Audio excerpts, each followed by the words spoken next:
Hey, something I've been thinking about a lot recently and I want to do a video on is the concept of vegan, like the label vegan versus plant-based versus whole food plant-based, and the differences between that, because I think there's a lot of this is kind of historical for me actually, and that's kind of what I wanted to mention in this video.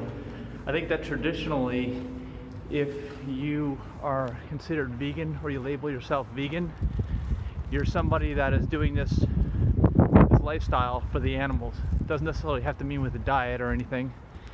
And if you're someone who is just on a vegan diet, however, that's been different because it's more like plant-based, I guess, because you're not necessarily vegan for the animals. But if you think about the whole concept, and I've been thinking about this a lot recently, the whole concept is about not harming others, and specifically not harming any sentient beings, right? So animals are a sentient being. Humans are also a sentient being. There may be other sentient beings, I don't know. Some people say plants have feelings. I'm not going to get into that in this video, but what I wanted to mention is that historically, I think when this vegan movement began way back when, I don't necessarily think we knew about all the health implications that eating does to you, how it causes or prevents or reverses disease. Causes it is the biggest problem, because if it causes disease, if eating the wrong things causes disease, you're purposely harming yourself. At least if you know that. Nowadays, I think it's getting to be common knowledge that certain things that you eat absolutely cause disease. So in the past, we didn't know that, and veganism was just about one type of sentient being, animals. But now I think that we're in this era of knowing a lot more. I think that it applies to more sentient beings than just animals. I think it also applies to humans.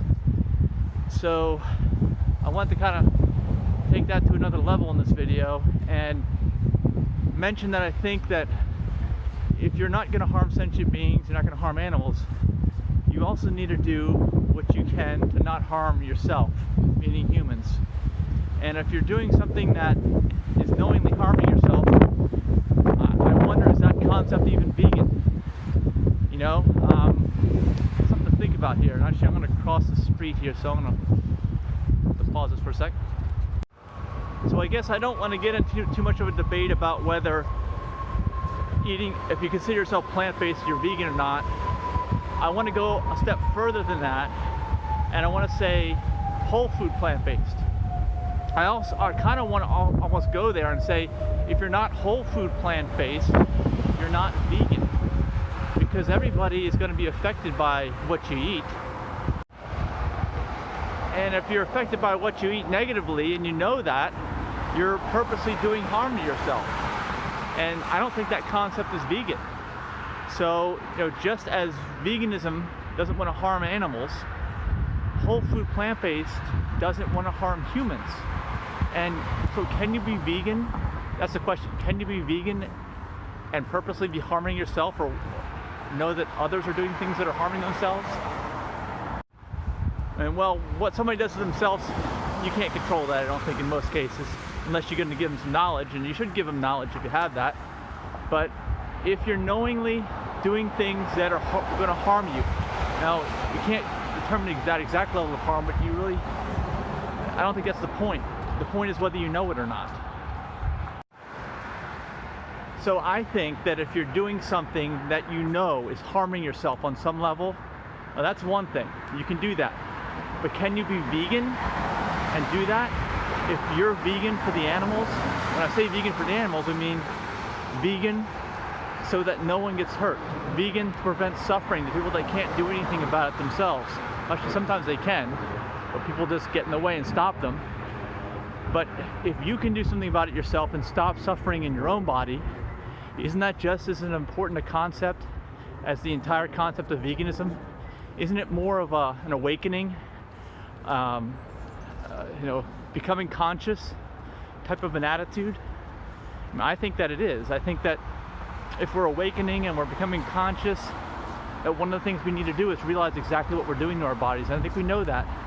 So I think that instead of forming a separation between veganism and plant-based, or whole food plant-based, we should realize how we're all in this together, and we really are all going for the same concept. And well, yeah, it may take a while for somebody who's plant-based or whole food plant-based to wake up to what's going on with the animals.